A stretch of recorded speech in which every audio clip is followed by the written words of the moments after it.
जी। तो हमने देखा आहार श्रृंखला के अंतर्गत कि हमारे पर्यावरण में बहुत सारी आहार श्रृंखलाएं होती है और इन्हीं आहार श्रृंखलाओं के द्वारा जो है पर्यावरण का प्रत्येक सजीव जो है भोजन प्राप्त करता रहता है और वो जीवित रहता है।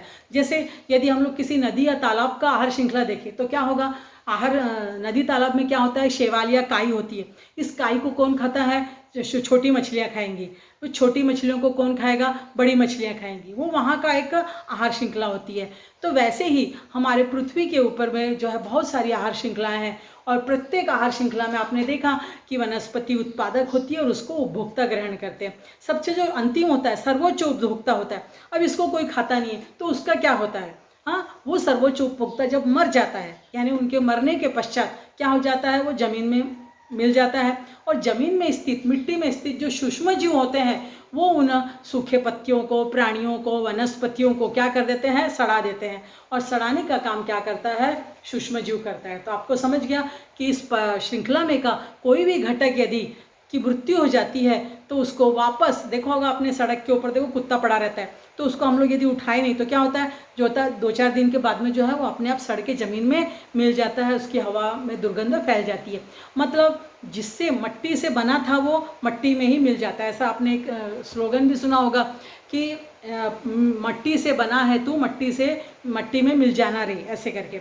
तो प्रत्येक सजीव जो है मृत्यु के पश्चात जो है उसको सूक्ष्म जीव सड़ाते हैं और उसका शरीर में से जो है गैसें वातावरण में मिल जाती है और उसके शरीर का बाकी भाग जो है मलमूत्र के रूप में जमीन के अंदर चला जाता है। तो वनस्पतियों और जो फिर वनस्पतियाँ जो है पोषक पदार्थों के रूप में उसको ग्रहण कर लेती है।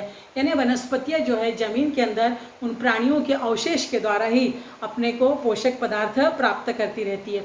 तो इस प्रकार जो है पर्यावरण में अखंडित रूप से कई चक्र चलते रहते हैं। जैसे आपको मालूम है हम लोग क्या करते हैं, वातावरण की जो ऑक्सीजन है उसको ग्रहण करते हैं और ऑक्सीजन लिया हमने, फिर हमारे शरीर के अंदर गई, उसके बाद हमने क्या छोड़ा, कार्बन डाइऑक्साइड छोड़ा।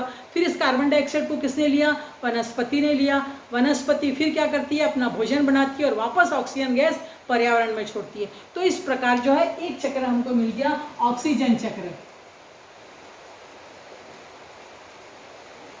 मतलब पर्यावरण के चक्र कौन कौन से हैं। पर्यावरण का सबसे पहला चक्र देखा, ऑक्सीजन चक्र। तो इसके कारण क्या होता है, पर्यावरण का संतुलन बना रहता है और वातावरण में जो है ऑक्सीजन और कार्बन डाइऑक्साइड वापस जो है आती रहती है। उसी प्रकार आपने देखा होगा जल चक्र। जल चक्र देखा था आपने, क्या देखा था, समुद्र का पानी, पिछले पार्ट में मैंने आपको समझाया था कि समुद्र का पानी वाष्प बनता है, वाष्प से बादल बनते हैं, बादल से वर्षा होती है और फिर वर्षा जो है जमीन में आती है, फिर ये नदियों के द्वारा जो है वापस समुद्र में जाता है। इस प्रकार जो है ये चक्र जो है चलता है और पर्यावरण संतुलित होता रहता है। तो ऑक्सीजन चक्र हो गया, जल चक्र हो गया, कार्बन डाइऑक्साइड हो गया। अब कार्बन डाइऑक्साइड चक्र क्या है,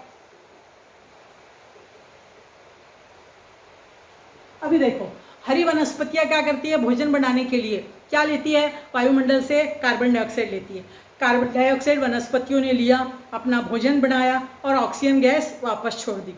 तो फिर उसके बाद में तो ये जब वनस्पतियां सूख गई या मर गई, यानी समझो निर्जीव हो गई, तो उसको कौन करता है, सूक्ष्म जीव जो है उसका विघटन करते हैं। विघटन करने के बाद वापस कार्बन डाइऑक्साइड क्या होती है, वायुमंडल में मिला दी जाती है। तो ये क्या है, कार्बन डाइऑक्साइड चक्र।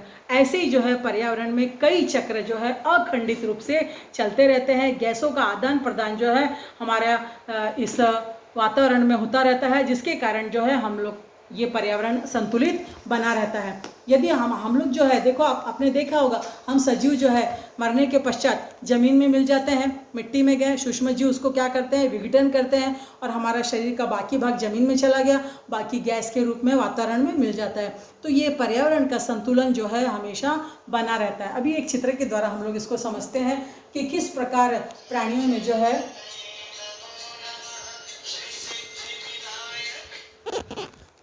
अब यहाँ पर देखो आपको दिखाई दे रहा है एक चक्र दिख रहा है आपको, यहाँ पर देखो वनस्पतियाँ हैं। वनस्पतियाँ क्या करती है, जमीन से लवण वगैरह ली, वातावरण से कार्बन डाइऑक्साइड गैस लिया, अपना भोजन बनाया। इसको किसने खाया, अब इसको जो है प्राणियों ने खाया। प्राणियों के मरने के पश्चात जो है वो जमीन में मिल गए।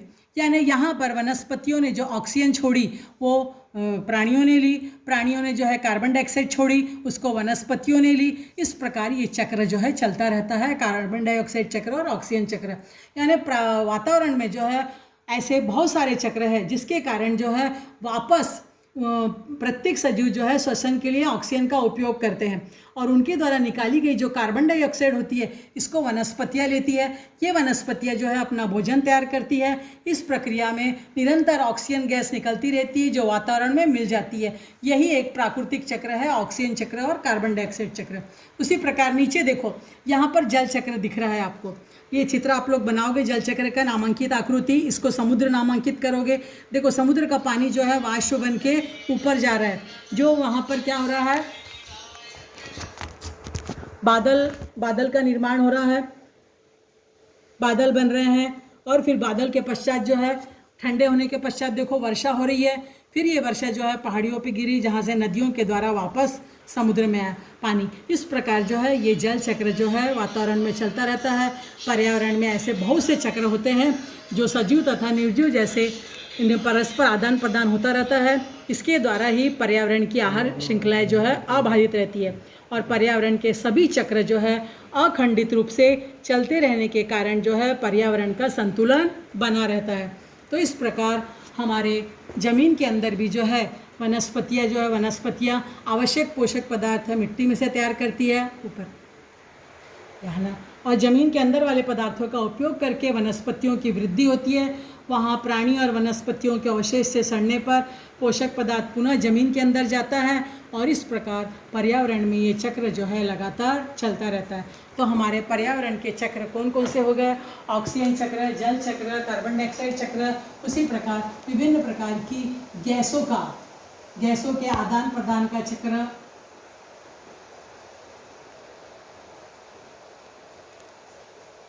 इतना समझ गया आपको कि प्रत्येक सजीव को जो है विघटन करने का कार्य कौन करता है, जमीन में पाए जाने वाले सूक्ष्म जीव करते हैं। इस प्रकार हम लोगों का जो परिसर अध्ययन का तीसरा पार्ट पर्यावरण का संतुलन समाप्त होता है।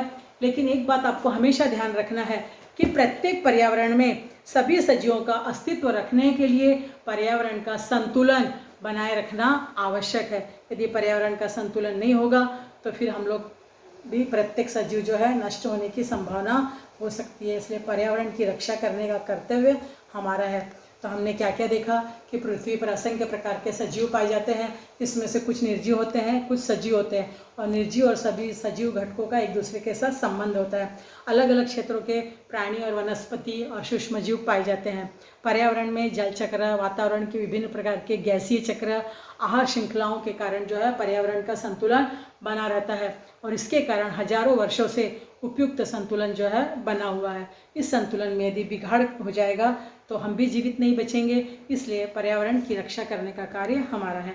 अब हम लोग देख रहे हैं स्वाध्याय के कुछ प्रश्नोत्तर।